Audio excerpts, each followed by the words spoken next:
Itu kan butuh riset. Dan riset kan. Dan riset itu pasti dari hal yang benar terjadi. Kondisi itu masih terjadi nggak sampai sekarang? Kalau hari ini sih sebenarnya nggak tahu, tapi harusnya masih lah. Karena kan waktu itu sempat ketemu bandar apalah di sini. Kenapa nggak bisa terberantas semuanya? Aduh, berantasnya gimana ya? Itu pasti kan urusan ekonomi. Urusan ekonomi mungkin bisa aja ada hubungan dengan gaji pemain yang nggak bagus kan. Nah, kalau kita tarik ke film nih, tadi kan ngomongin salah satunya Love for Sale, tapi ada salah satu film yang di hari ini pasti menang masalahnya, yang ngomongin masalah mafia sepak bola waktu itu. Itu kan butuh riset. Dan riset kan. Dan riset itu pasti dari hal yang benar terjadi. Kondisi itu masih terjadi nggak sampai sekarang? Kalau hari ini sih sebenarnya nggak tahu, tapi harusnya masih lah. Karena kan waktu itu sempat ketemu bandar apalah di sini. Ada risetnya gitu. Tapi emang yang besar kadang nggak di sini. Kayak dulu kan kalau tahu kasusnya Wimbledon, Bruce Grobbelaar, John Fasano, ya kan bandarnya di KL, yang bayar juru bayarnya di sini. Nah, pengaturan skor ini sebenarnya di Eropa juga ada deh kayaknya. Soalnya waktu coba belajarnya nih, misalnya itu nyontohin ini. Waktu misalnya Juventus lawan AC Milan, dia bisa sikat tuh AC Milan. Tapi misalnya kita Juventus lawan Ternana, nih contoh waktu itu kan, Ternana tim apa gitu. Tuh ngegolnya kayak susah banget. Nah, menit 70-an itu bisa ada gol tuh menit 75-76. Karena teorinya orang udah mau mindahin channel. Sebelum orang mindahin channel, golin dulu satu, bola jalan pasang lagi. Nah gitu. Nah, gara-gara itu jadi merhatiin. Nah, jadi merhatiin tuh misalnya, terus mereka tuh punya akurasi tembakan bagus. Kalau nggak salah di film itu diomongin deh, akurasi tembakan bagus. Sambil ya kalau kita lihat Zlatan ngegolin gimana, David Villa ngegolin gimana.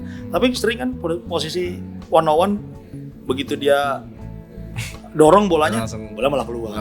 Ya siapalah pemain siapa. Tapi ya ada kayak gitu. Megang itu bisa megang 1-2 pemain atau megang wasit katanya gitu. Ini kalau nonton kemarin itu Tunisia lawan Mali apa ya? Wasitnya Zimbabwe. Oh, yang 85 berhenti, habis gitu 89 berhenti lagi gitu. Ya itu kan nggak pernah tahu gitu. Tapi paling nggak itu ngomong gitu. Cuma teori selanjutnya bilang itu susah diaplikasi di Indonesia. Karena kualitas permainan beda. Bahkan ada seorang kenalan yang suka taruhan duit gede. Gue nggak akan lagi naruh duit gue di Liga Indonesia bukan timnas. Karena pemain kita passingnya susah. Passing aja nggak bagus. Nah, sebenarnya konteksnya adalah bukan dibilang pengaturan skornya nggak ada, level cara bermainnya aja beda. Nah, makanya ya kita pernah kalau sempat nonton kali dulu pemain kita bisa nembak gol ke gawang sendiri. Oh iya tahu. Nah ya makanya 96 kan, yang 96. Iya 99. Ya 98 lah. Itu kan sebetulnya kan usaha untuk kalah dari lawan. Betul. Dan bingung sendiri ya tembak aja ke gawang. Dan ada yang bilang itu katanya usaha ketiga. Tapi itu kan bukan kerja satu orang. Iya. Kerja satu kelompok. Kenapa kerja satu kelompok? Karena si bandar nggak mungkin bisa megang satu orang. Karena kan kalau sana kan gampang megang satu orang. Striker gitu misalnya, striker top gitu misalnya. Kesulitan golin. Pemainnya oper-oper susah juga. Dia jadi tembok di depan bisa gitu. Kiper gitu misalnya. Kiper mungkin gampang ketahuan. Tapi kalau kita kan itu tadi semuanya kepegang. Ya, saya bukan menuduh mereka semua ya. Tapi kan ini pemahaman gampang aja, karena ketika itu terjadi terus semua kan tutup mulut. Di salah satu buktinya waktu kemarin Perserang aja kan. Perserang kan tidak bukan satu orang, tapi kan banyak. Iya. Kerjanya jadi kerja kolektif. Kerja kolektif. Dan itu kan sebetulnya ya susah lah. Publik pasti akan nyalahin yang terlihat di depan mata. Nah, kalau gitu sebenarnya masalahnya kan ini kan sebenarnya sudah gamblang di apa ya? Di level kita pun untuk warung kopi pun sudah banyak tahu soal ini. Lalu untuk yang kenapa hal ini masih bisa terus terjadi? Apakah memang kemarin kan sempat ada Satgas mafia bola, udah gitu nggak jalan lagi sekarang? Bahkan ada lagi tapi ternyata katanya bukan dibawa Mabespori, akhirnya dibikin lagi yang atas sama bareng sama Mabespori. Kenapa nggak bisa terberantas semua? Berantasnya gimana ya? Itu pasti kan urusan ekonomi. Urusan ekonomi mungkin bisa aja ada hubungan dengan gaji pemain yang nggak bagus kan. Dulu pernah ada kompetisi saing kan ada 2 kompetisi tuh. Salah satu kompetisi itu LPI dan lu aja yang nyebut. Itu pernah kok pemain-pemain ini nggak gajian berapa bulan. Habis gitu terus ini salah seorang pemain ngedengerin di HP-nya nyala speaker, jadi ya kita udah nggak gajian sekian, lu terima aja lah, ya gitu-gitu lah. Ya artinya kan motifnya ekonomi. Nah kalau misalnya mau menghentikannya dengan satgas atau apapun ya itu mesti konsisten.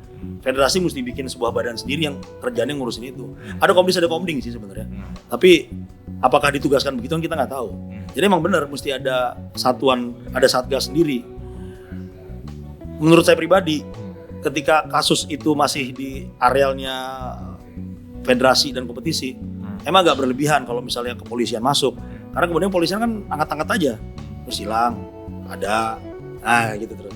Nah, jadi emang yang harus menyelesaikan urusan internal. Iya. Nah, jadi yang paling penting adalah ya balik lagi ke belakang nih, tujuannya mau ngapain sih? Karena kan gini lah, pengaturan skor kayak tadi saya bilang, pengaturan skor di mana-mana ada sih kayaknya. Pemain Eropa juga banyak yang pernah kena skor kan. Juventus pernah turun kasta. Tapi ingat ya, ketika Juventus turun kasta gara-gara kasus suap, mereka juara dunia tahun itu. Italinya. Artinya kan mereka itu kejahatan dan kebaikan bisa jalan bareng. Dan di dunia ini kejahatan dan kebaikan memang jalan bareng 4 tahun begini terus. Di kita kan persoalannya jadi selalu si jahat versus si baik. Padahal bagaimana supaya kita berusaha membuat sebaik mungkin. Jadi kalaupun tidak ada kejahatan, semua hasil baik bisa kita dapetin. Kayak gitu. Ya karena kan emang ini kan. Nah, bisa nggak kira-kira sepak bola Indonesia ini bisa berjalan sesuai dengan industri seperti di luar negeri? Bisa. Dengan kondisi yang sekarang? Kondisi sekarang? Susah juga nih jawabnya nih. Dibilang bisa, bisa. Okay. Dibilang nggak bisa, bisa juga dibilang nggak bisa.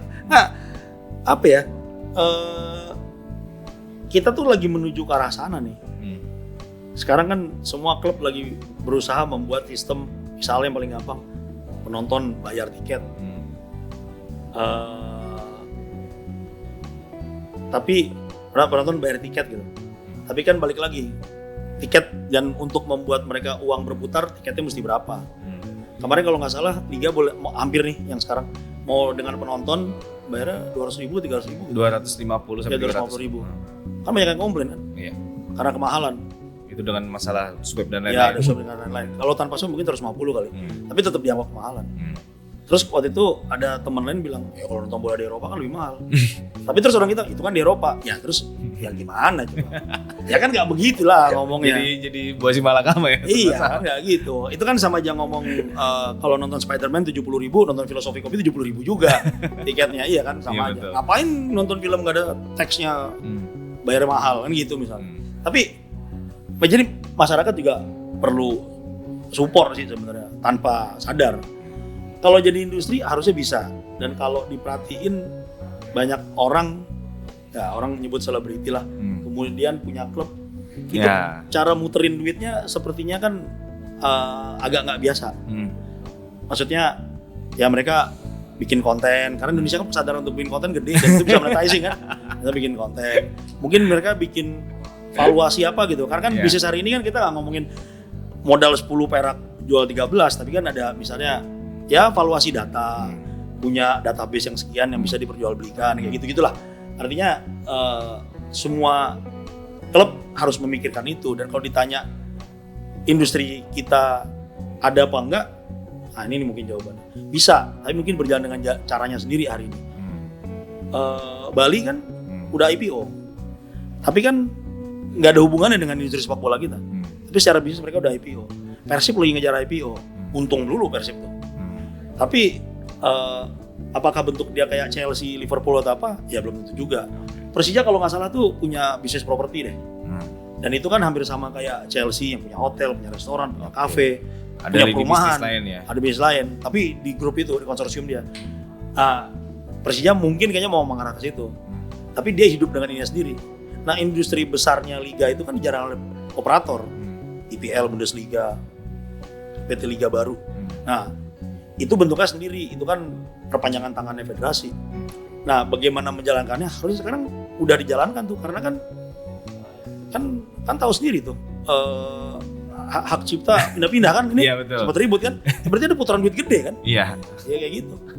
Jadi memang sepak bola ini memang menjadi sebuah apa ya? Bisa dibilang sumber kekayaan, tapi bisa jadi sumber masalah juga dari keuangan tersebut. Dan kalau dari pembicaraan kita sih bisa disimpulkan bahwa sebenarnya Indonesia memiliki potensi. Itu punya potensi. Cuma di Asia Tenggara ini cuma Indonesia penonton yang sangat passionate. Gue nggak pernah tahu sih, mungkin pasti ada antropolog yang bisa jawab kenapa orang Indonesia sebegitu passionate-nya dalam banyak hal. Nonton Metallica di KL, di Singapura, di Bangkok sama Jakarta paling keren. Coldplay juga kalau itu main di Jakarta, wah nggak ada kembaliannya lah pasti. Orang kita bisa membanjiri dimanapun, passionate-nya sangat gede. Itu di hal lain ya. Di sepak bola juga. Di sepak bola orang kita tuh berangkat ke Bangkok dan Bangkok udah kayak tempat dia. KL, pokoknya tiba-tiba di Kuala Lumpur, di Hanoi, di Bangkok itu udah kayak bahasa kedua bahasa Indonesia. Sepassionate itu. Coba kalau Thailand, Vietnam tanding berapa orang sih mereka yang datang? Paling cukup buat main bola bareng tuh di ABC. Ya punya passionate sebesar itu kan. Nah, ini bisnis yang butuh butuh hasrat besar untuk nonton. Dan kalau orang Inggris bilang kayak bisnis agama, karena fanatisme itu nggak ada harganya, bisa tinggi. Nah itu yang terjadi di sini, sebegitu besar tuh potensinya. Klub udah ngerasain, impact ke timnas yang belum. Persebaya ini kalau nggak salah nih, Persebaya hari pertama, Persebaya yang Persebaya yang baru ini, itu beli produksi jersey 15.000 apa? 2 hari atau 3 hari habis, harganya 400 sampai 700.000. Padahal daya beli orang pasar itu tuh pembelinya mungkin nggak sebesar itu, tapi dia mau beli, mungkin dia nabung kali. Nah, artinya kan potensi pasarnya sebesar itu. Dengan potensi pasar sebesar itu, ini dibenerin, timnasnya sih dikit lagi. Bisa untuk menjadi. Bisa. Kalau main di Singapura emang tuan rumahnya siapa? Indonesia. Persija main lawan Home United, home-nya ya Jakmania. Indonesia sana ya. main lawan Singapura, Indonesia. Ya lagu kebangsaannya kencengan kita daripada mereka. Ya, artinya hasratnya sebesar itu. Orang kita itu apa ya? Itu tadi itu. Oh ini obrolan tadi sore nih. Kan habis bikin ada dokumenter gitu sama di Depok. Ini temen nih dia lagi bikin klub, lo tahu RB Depok. Ya malam ini. Gue sih bang kalau timnas sih ya gitu. Udah bertahun-tahun gue nonton timnas ya kalah dulu. Kok anak baru nonton bola kemarin aja tuh yang PD kita bakal jadi juara kemarin. Dulu juga kayak gini. Gue tuh udah ada di level bahwa menerima kekalahan tuh penting banget. Dan itu bagian dari seni mendukung tim kita. Gue udah begitu deh. Dia ngomong begitu. 30 tahun loh. Kita selalu percaya akan juara. Dan 30 tahun itu juga kita kalah melulu. Terus. Mau nyalain siapa? Ya susah. Kita bisa nyalain PSSI sih, tapi dengan gampangnya. Tapi ya sebenarnya kalau buat gue sendiri, ya PSSI itu gambaran kita sebetulnya. Kayak tadi tuh, pengen cepet, pengen ini, pengen itu. Ya lagi ngevaluasi pelatih timnas yang dilakukan oleh si ABCDEF. Terus keluar di publik. Itu kan ya gimana ya? Itu kan agak nggak etis juga sebenarnya. Iya, lu bayangin dong lu dikritik sama bos lu di kantor, besok lu ngomong. Gitu dia tuh. Ngomong di Twitter, bikin thread sendiri gitu kan, kesel, resign kali. Pasti. Iya. Yang ada kekesalan. Oke, menarik sekali perbincangan kita malam ini dan ini menjadi salah satu PR juga mungkin ya buat PSSI bagaimana tidak hanya pembinaan usia dini tapi juga skala industri juga harus diperbaiki oleh mereka supaya memang sepak bola kita tidak hanya menjadi penonton yang hanya bisa menerima kalau kita hanya bisa jadi runner up selama 30 tahun tapi bisa juara juga ke depan. Kita harus beneran jadi negara sepak bola bukan jadi negara penonton sepak bola. Betul. Jangan kita jadi market jago kita. Marketnya kita di kita. Pagi kita tonton. Dan itu jadi sarana untuk banyak industri sepak bola di luar negeri untuk menyorot kita supaya jadi pasar mereka. Terima kasih untuk malam ini. Semoga pembicaraan kita bisa didengar oleh PSSI juga supaya kita bisa semoga dalam 3 jam yang nonton 5 juta. Amin. Ya kayak itu kemarin juga begitu kan. Oke, sampai jumpa di Talks edisi berikutnya. Bye.